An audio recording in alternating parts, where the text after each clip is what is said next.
Welcome back, Focus Learners, to another explainer. Okay, let's just dive right into it.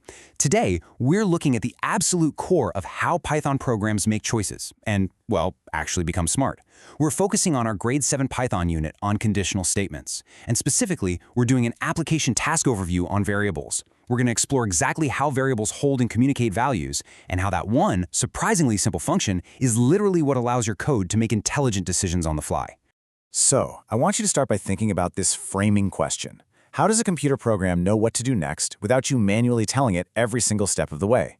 Think about it. When you use an app, it reacts to you. It doesn't just read a static list of instructions from top to bottom. It branches, it changes, it adapts. How does it do that automatically? Well, the secret completely lies in how the program remembers information. And that brings us to our main claim for today. Variables act as dynamic messengers that hold values, empowering a program to make automatic decisions. I want you to think of a variable not just as a static storage box, but as a dynamic messenger. It's actively carrying a piece of information from one part of your program to another. And because the program can check what specific message that variable is holding, it can decide which path to take. Okay, Section 1, Evidence, Assigning and Checking.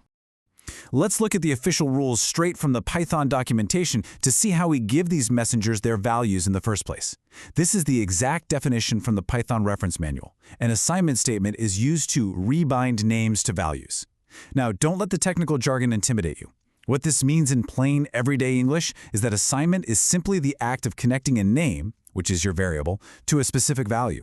You are literally binding the messenger to the message. And that rebind part in parentheses, that just means you can totally change the message later. The messenger is dynamic.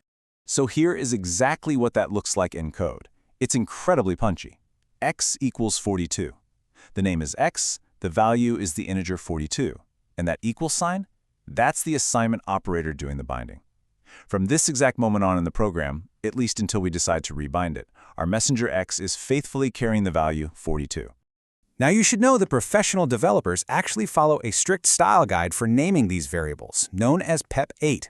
When you name your messengers, you want to use lowercase words and separate them by underscores if you have multiple words. But pay close attention to those bottom three rules. Never, ever use a lowercase l, an uppercase O, or an uppercase I entirely by themselves. Why? Well, because in some fonts they look exactly like a 1 or a 0. If your variable looks like a number, it's going to cause some massive headaches and bugs. You'll confuse the computer, and you're definitely going to confuse yourself. Clarity is absolutely everything when you're writing instructions for a machine. Right, moving on to Section 2, Reasoning, the worked example. Now that we know how to create a variable and give it a value, let's step into the reasoning phase. We're going to put ourselves directly into the mind of the Python interpreter.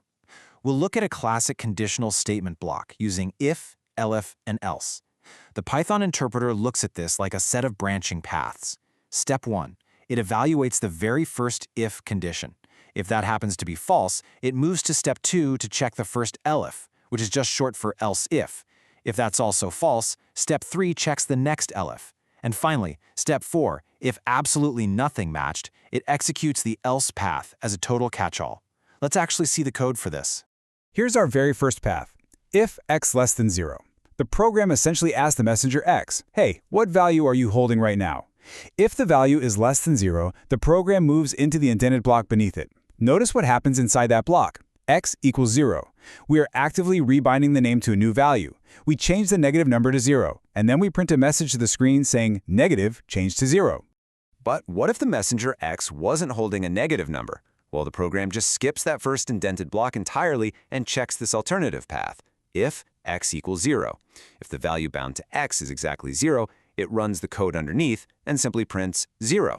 If x wasn't negative and it wasn't 0, we check our third path, elif x equals 1. Here, the program is checking if the variable is communicating the exact integer 1. If so, it prints single.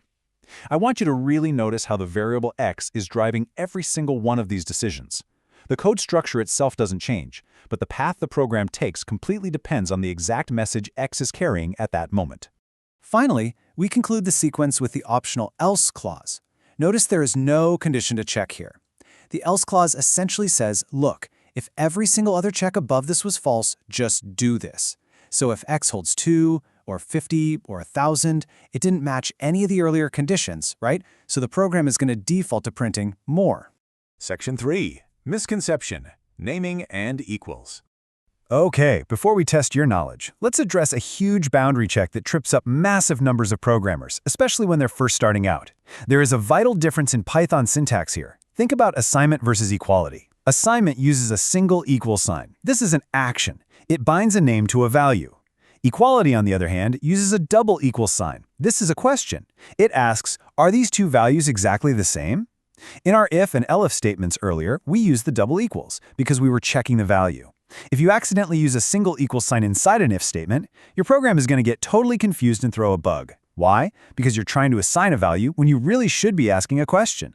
So remember this rule: single equals gives, double equals asks. Section 4. Retrieval check. Let's predict the output. It's time to actively recall what we've been covering. Here's your scenario. Imagine our Python program is running right now.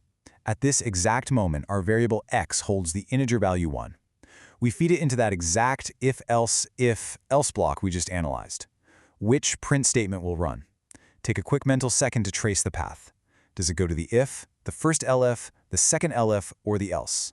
If you guessed output single, you absolutely nailed it. Let's reason through exactly why. The program starts right at the top. Is 1 less than 0? No, so it skips the if. Is 1 exactly equal to 0? Nope, so it skips the first elif. Is 1 exactly equal to 1? Yes, that condition x equals 1 evaluates to true, so the program executes the code in that block, print single, and then, this is important, it completely skips the else block at the end. And that brings us to Section 5. The big takeaway. Variables communicate values. Let's bring this whole explainer to a really clear conclusion.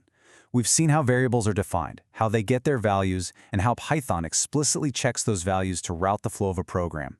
This brings us right back to our initial claim. Variables act as dynamic messengers that hold values, empowering a program to make automatic decisions.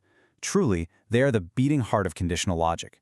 Without variables, a program would just do the exact same thing every single time you ran it. But with variables, your code becomes alive. It can react, it can branch, and it can decide things based on the data it's holding at any given millisecond. So my final question for you today is this. Now that you know exactly how variables drive decisions, what rules are you going to give your next program? You literally have the tools to create complex branching logic just by asking questions about the values your variables are holding. Go get into your code editor, create some of your own dynamic messengers, and start building those decision pathways. Thanks for joining me on this explainer. Focused learners, keep experimenting, and I'll catch you in the next one.